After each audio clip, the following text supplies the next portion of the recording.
Can you tell us about your? Stevie and I have one of our favorite producers that we're still trying to get on the show. What makes David Foster such a unique producer? Whew, man, he is. You talk about the ultimate producer and musician who Wow. had the pleasure to work with. I mean, in his own home. You know, he invited me, and we sat and we worked and we played and we recorded songs together. I worked with a lot of his artists. Man, I would probably say that's probably the only time I really fanned out, but he Wow. didn't know it. He didn't know it. I had to be cool. But that was the only time I fanned out, man, because I really saw, I already knew how talented, he was and his production and his writing, but to actually see it like in a working environment, that really did it for me, man. It took my game up another level, to be honest with you. Wow. Because, because I mean, a lot of us creative musicians, you have to have a certain air about you. You have to have a certain bravado about what you do and who you are, or else you just won't be heard. You won't be seen. I'm really not one of those guys that do that. I would never have I could never have the Kanye West, air about me. I'm not that. Mhm. I speak on what I do and who I am and who I've worked with and all this crazy stuff. That's just not me. That's not who I am.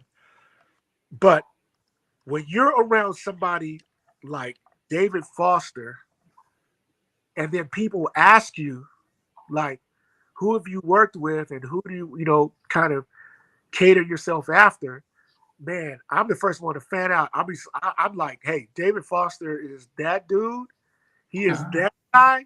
And if I want to be like anybody, it'd be like him. But he brings a lot of ballads. So what so You you want to be wouldn't even like David Foster. Man, you wouldn't think there'd be the similarities because he's a very orchestra ballads and Baccarat kind of stuff. no, But then you bring funk. I mean, I would have thought you're like a modern Prince 2.0 with that type you know, of sound. So it seems like two different. but you know what? Genres and styles of music change dramatically. I would have to say this is the only genre this era of the year of this type of music. We know with with the same fast, hi hats. This has lasted a long time. It's nothing hasn't changed. It's just for the last 10, 15 years, music hasn't really changed. But in that era of the time, music is just, I mean, so many different variables. And I think what what David did, what Jimmy and Terry did, is by far to me has been the most influential sound of that time, and it cannot be replicated or duplicated by any Seems to be measure. the master of soundtrack themes during the 80s. Yeah, He got a yeah. lot of work, didn't he, doing theme, With sound. Dan Warren writing, and he was David Foster, his range and his style of music is a lot bigger than what people think. It's not just orchestration and big sounds and big soundtracks. He's done a lot of big records that you would not believe that he wrote and produced. And literally one, a lot of people don't know, he did Cheryl Lynn's song, To Be Real, Got to Be Real. That's David Foster. A lot of people don't know that. The what you find. No, you got to give him props for that. I've got to give him props for that. His range is crazy, which is why There was also a lot of, let's have it right, in the 80s, there was a lot of schmaltzy ballads that you'd have to get your sleeping bag out for. You get the sleeping bag out. Like Michael Massa was another name. It's like, let's get the sleeping bag out here, guys. You know what I mean?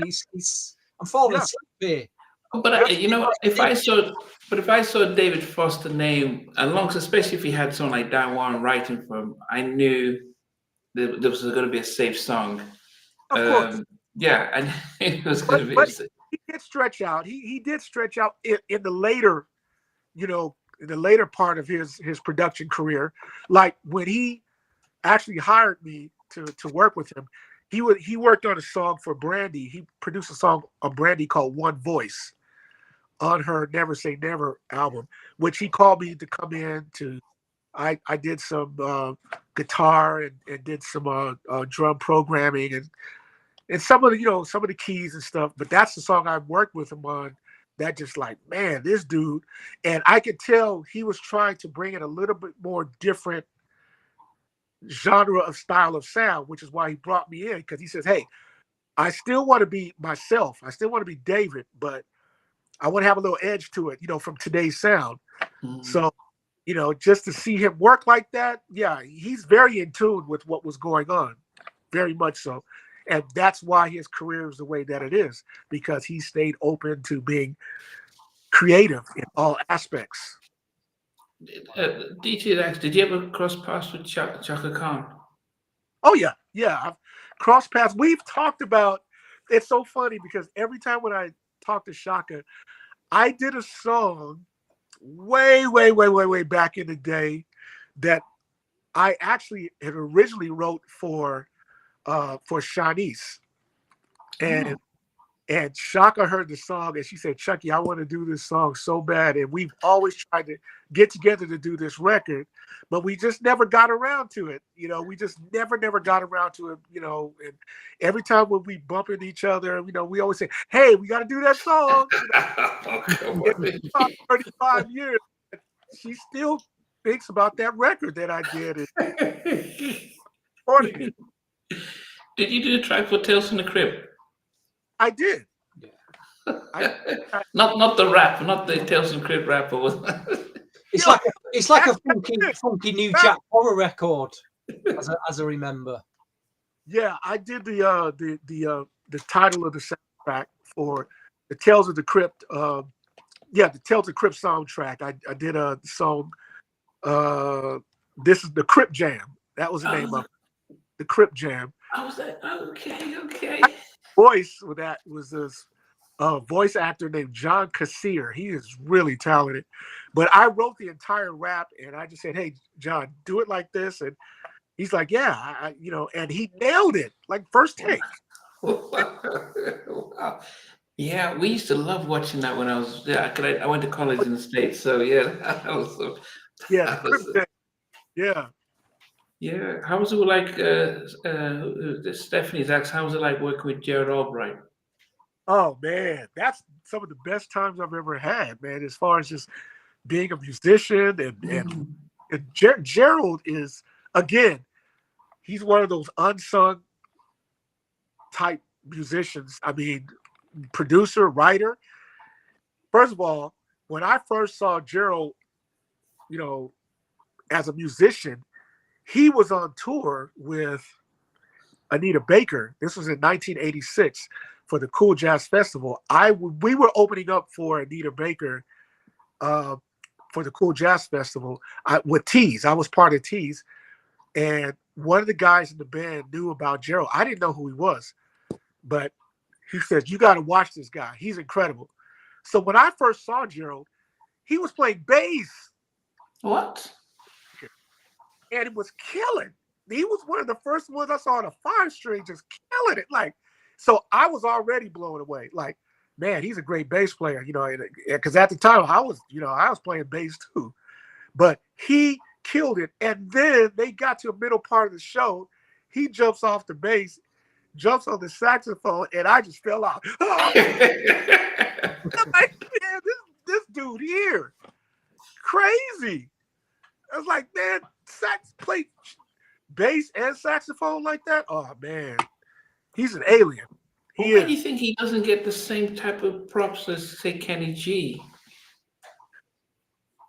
This is another off the film conversation. You will probably already know what I'm going to say, but hey, he must have been Clive Davis's favorite though, Kenny G. The amount of albums and money that was thrown at him, promotion. He must. Don't let me wrong. I love Kenny G, but But I love Gerald, but he was. We all do.